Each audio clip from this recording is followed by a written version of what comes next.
சுருக்கம். அன்பான சகோதர சகோதரிகளே, வணக்கம். இந்த சமயத்தில் உங்கள் குடும்பத்தில் ஒருவனாக பேசுகிறேன் என்பதை தெரிவித்துக் கொள்கின்றேன். உங்கள் அனைவருக்கும் ஒரு வேண்டுகோள். உலகத்தை ஆட்டி படைக்கும் கொரோனா தொற்று நோய் சீனாவில் தொடங்கி காட்டுத் தீ போல வேகமாக பரவி வருவதை நாம் எல்லோரும் அறிவோம். இத்தொற்று நோயை தடுப்பதற்கு ஒவ்வொருவரும் எப்படி இருக்க வேண்டும் என்பதை அறிந்து செயல்பட வேண்டியது காலத்தின் கட்டாயம். நோய் பரவாமல் தடுப்பதற்கு தடுப்பு நடவடிக்கைக்காக அதிக அளவில் நிதி ஒதுக்கீடு செய்தும், மருத்துவமனைகளில் அதிக அளவில் படுக்கைகள் தயார் நிலையில் வைத்தும், படுக்கைகளின் எண்ணிக்கையை மேலும் அதிகரிக்க ஏற்பாடுகள் செய்தும் தமிழ்நாடு அரசு போர்க்கால அடிப்படையில் நடவடிக்கைகள் எடுத்து வருகிறது என்பதை தெரிவித்துக் கொள்கிறேன். மத்திய அரசின் வேண்டுகோளின்படி 21 நாட்கள் ஊரடங்கை நாம் கடைபிடிக்க கடமைப்பட்டுள்ளோம். இந்த ஊரடங்கு காலத்தில் ஏழை எளிய மக்களின் வாழ்வாதாரம் கருதி அனைத்து குடும்ப அட்டைதாரர்களுக்கும் 1000 ரூபாய் நிதி உதவி வழங்கப்படுவதோடு, ஏப்ரல் மாதத்திற்கான அரிசி, பருப்பு, சர்க்கரை, சமையல் எண்ணெய் ஆகியவை விலையின்றி வழங்கப்பட ஆணையிடப்பட்டுள்ளது. அம்மா உணவகத்தின் மூலம் சூடான, சுகாதாரமான உணவு தொடர்ந்து வழங்கப்பட ஏற்பாடு செய்யப்பட்டுள்ளது என்பதையும் தெரிவித்துக் கொள்கிறேன். இந்த நோயின் தீவிரத்தை உணர்ந்து நீங்கள் வீட்டை விட்டு வெளியே வராதிருக்குமாறும், வெளிநாடுகளிலிருந்து வந்துள்ளோர் அவர்களாகவே முன்வந்து வீட்டிலேயே தங்களை தனிமைப்படுத்திக் கொள்ளுமாறும் கேட்டுக்கொள்கிறேன். நோய் பரவுவதை கட்டுப்படுத்த அனைத்து மாவட்ட எல்லைகளும் மூடப்பட்டுள்ளதால் பொதுமக்கள் வெளியில் செல்வதை முற்றிலும் தவிர்க்குமாறும், மக்களுக்கான அத்தியாவசிய பொருட்கள் தங்கு தடையின்றி கிடைக்க அனைத்து ஏற்பாடுகளும் செய்யப்பட்டுள்ளதால் மக்கள் யாரும் அச்சம் கொள்ள வேண்டாம் என்றும், நோயின் அறிகுறி தென்பட்டால் அரசு அமைத்துள்ள உதவி மைய எண்ணிற்கு தொடர்பு கொள்ளுமாறும் கேட்டுக்கொள்கிறேன்.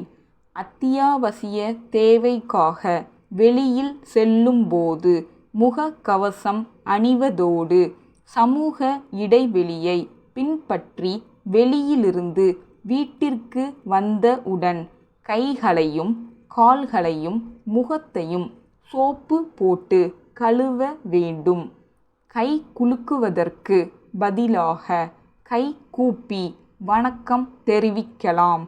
கூட்டம் கூடுவதை தவிர்ப்பதோடு, இருமும்போது, தும்மும்போது வாய் மற்றும் மூக்கை கைக்குட்டையால் மூடிக்கொள்ள வேண்டும்.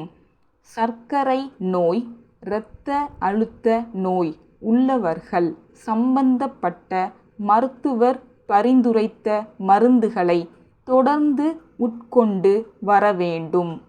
முதியோர்கள், குழந்தைகள் மற்றும் கர்ப்பிணி பெண்களை கவனமாக பார்த்து கொள்ள வேண்டும். மக்கள் நலன் கருதி அரசால் அவ்வப்போது பிறப்பிக்கப்படும் ஆணைகளை கடுமையாக கடைபிடித்து அனைத்து தரப்பினரும் ஒன்றுபட்டு தொற்று நோய்க்கு எதிராக தொடர்ந்து போராடி தமிழக மக்கள் அனைவருடைய நலனையும் காப்போம் என இத்தருணத்தில் உறுதி ஏற்போம். நன்றி, வணக்கம். விரிவாக்கம். 1. விழுப்புரம் மாவட்டம் மயிலம் வட்டாரத்தில் 6.28 லட்சம் செலவில் நீரேற்றும் இயந்திரத்துடன் கூடிய திறந்த வெளி கிணறு கட்டுவதற்கு விழுப்புரம் மாவட்ட ஊரக வளர்ச்சி முகமையின் திட்ட அலுவலரால் மூடி முத்திரையிடப்பட்ட ஒப்பந்த புள்ளிகள் வரவேற்கப்படுகின்றன. முன்வைப்பு தொகை ரூபாய் 28,000. பணியை முடிக்க நிர்ணயம் செய்யப்பட்டுள்ள காலம் 4 மாதங்கள். ஒப்பந்த படிவம் மற்றும் விபரங்களை ஊரக வளர்ச்சி துறையின் இணைய தளத்திலிருந்து 22 அக்டோபர் 2020 வரை பதிவிறக்கம் செய்து கொள்ளலாம். ஒப்பந்த புள்ளிகள் 23 அக்டோபர் 2020 மாலை 3 மணி வரையில் திட்ட அலுவலர் அலுவலகத்தில் பெறப்பட்டு அன்றே மாலை 4 மணிக்கு வருகை தந்துள்ள ஒப்பந்தக்காரர்கள் முன்னிலையில் திட்ட அலுவலரால் பிரிக்கப்படும். ஒப்பந்த புள்ளி கோரும் அறிவிப்பு தயார் செய்க. 2. ஈரோட்டிலுள்ள அமர்ஜோதி நூற்பாலைக்கு நிர்வாக அலுவலர் பதவிக்கு விண்ணப்பங்கள் வரவேற்கப்படுகின்றன. விண்ணப்பதாரர் வணிகவியலில் முதுகலை பட்டம் பெற்றவராக இருப்பதுடன் ஏதாவதொரு நூற்பாலையில் குறைந்தபட்சம் 15 ஆண்டுகள் பணிபுரிந்த அனுபவம் பெற்றிருக்க வேண்டும். விண்ணப்பதாரர் 40 வயது முதல் 50 வயதுக்குட்பட்டவராக இருக்க வேண்டும். ஊதியம் ரூபாய் 34,000 மற்றும் பிற படிகள். விண்ணப்பங்கள் உரிய படிவத்தில் மேலாண்மை இயக்குனர் அலுவலகத்திற்கு வந்து சேர கடைசி நாள் 23 நவம்பர் 2020. விளம்பரம் தயார் செய்க. 3. கோவை மாவட்டம் காரமடை புத்தர் நகரில் மக்கள் மிகவும் பின்தங்கிய சூழ்நிலையில் வாழ்ந்து வருகிறார்கள். அவர்களுக்கு குடிநீர் வசதியோ மின் விளக்கு வசதியோ இதுநாள் வரையில் செய்து தரப்படவில்லை. குடித்தண்ணீருக்கு அவர்கள் சுமார் 1 மைல் தூரம் நடந்து செல்ல வேண்டியுள்ளது. இப்பகுதிக்கு அடிப்படை வசதிகள் செய்து தர சம்பந்தப்பட்ட அதிகாரிகளுக்கு பத்திரிகையின் மூலம் தெரிவிக்குமாறு கோரி தினமணி ஆசிரியருக்கு எழுதும் கடிதம் தயார் செய்க. 4. இன்று அதிகாலை திருப்பூர் மாவட்டம் அவிநாசி நகரில் பேருந்தும் லாரியும் நேருக்கு நேர் மோதியதில் பேருந்தில் பயணம் செய்த 6 பெண்கள் உட்பட 20 பயணிகள் சம்பவ இடத்திலேயே பலியானார்கள்.